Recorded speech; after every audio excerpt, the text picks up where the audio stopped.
जब सुदर्शन चक्र के भय से भागे दुर्वासा। दोस्तों कहते हैं कि भगवान विष्णु का सुदर्शन चक्र एक बार किसी के प्राण लेने के लिए विष्णु की उंगली से निकल जाए तो फिर किसी न किसी के प्राण लेकर ही वापस लौटता है। ऐसा ही कुछ पौराणिक काल की एक घटना में हुआ, जब भगवान विष्णु का सुदर्शन चक्र दुर्वासा ऋषि के प्राण लेने के लिए उनकी ओर आगे बढ़ा। ऐसे में ऋषि दुर्वासा ब्रह्मा, विष्णु और महेश तीनों के पास अपनी जान बचाने के लिए भागे, लेकिन खुद विष्णु भी उनकी जान बचाने में विफल रहे। तो फिर वह कौन था जिसने दुर्वासा ऋषि को सुदर्शन चक्र से बचाया और उनको एक नया जीवन दान दिया? आइए जानते हैं आज की हमारी इस कथा में।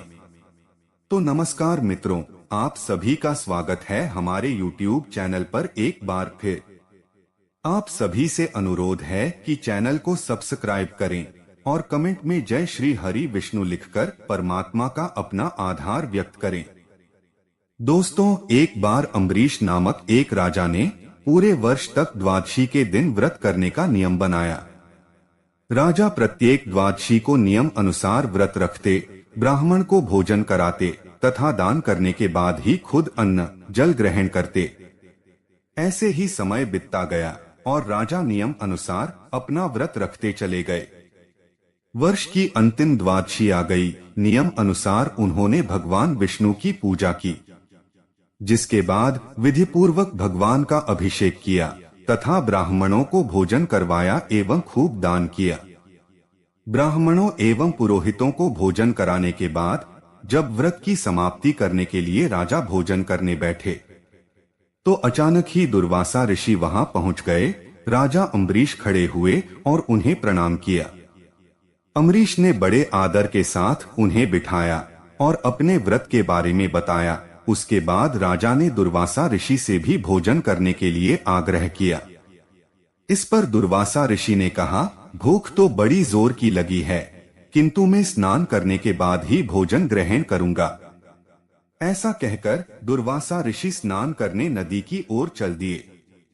ऋषि दुर्वासा नाम ध्यान में इतने लीन हो गए कि उन्हें याद ही नहीं रहा कि राजा अम्बरीश उनका इंतजार कर रहे हैं और बिना उन्हें भोजन कराए राजा अपना व्रत पूरा नहीं कर पाएंगे। दुर्वासा ऋषि को जाए बहुत देर हो चुकी थी, द्वादशी भी समाप्त होने वाली थी।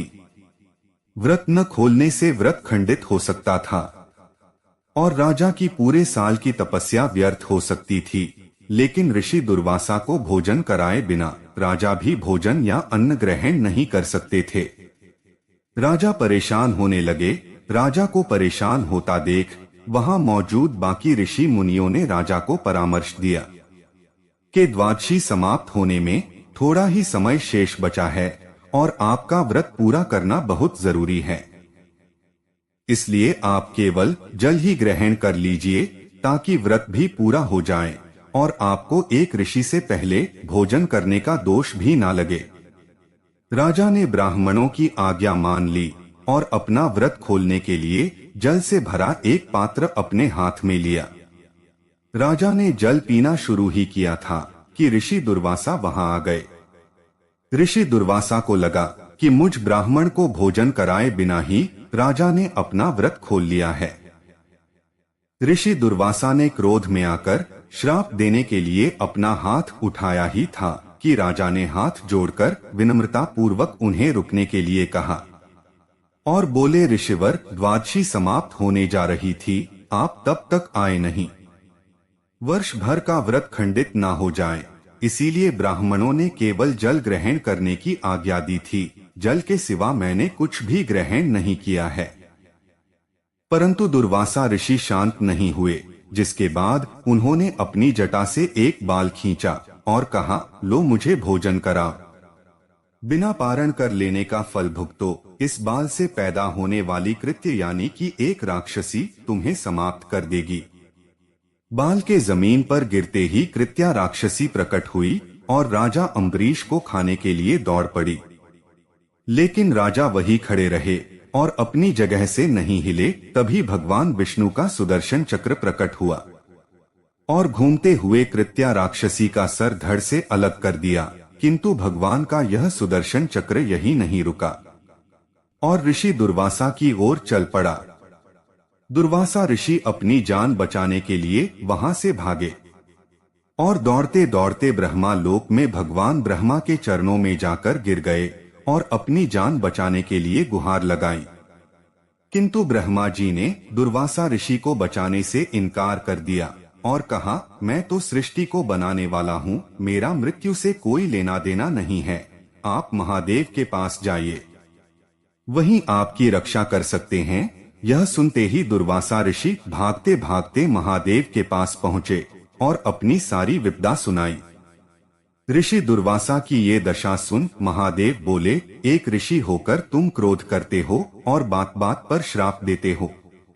वैसे भी ये सुदर्शन चक्र है, मैं इसे रोक नहीं सकता, ये भगवान विष्णु का चक्र है, इसलिए तुम उन्हीं के पास जा, वही तुम्हारी रक्षा कर सकते हैं। दुर्वासा ऋषि की जान पर आ पड़ी थी, इसीलिए वे भागते भागते भगवान विष्णु के पास पहुँचे और प्राण रक्षा के लिए प्रार्थना की।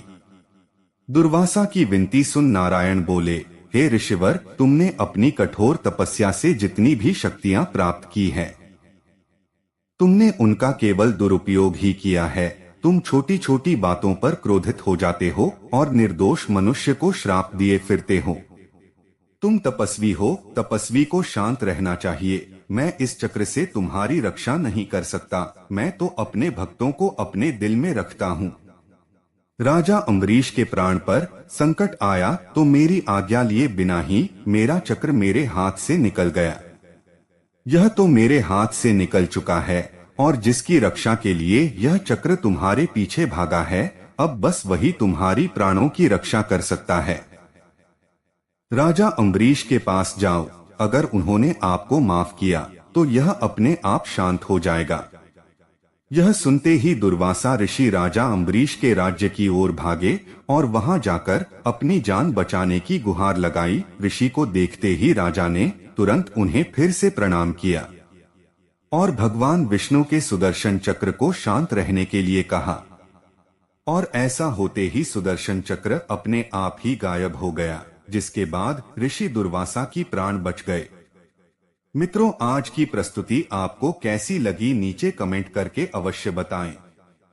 ऐसी ही और धार्मिक और पौराणिक जानकारी के लिए हमारे चैनल को सब्सक्राइब करें।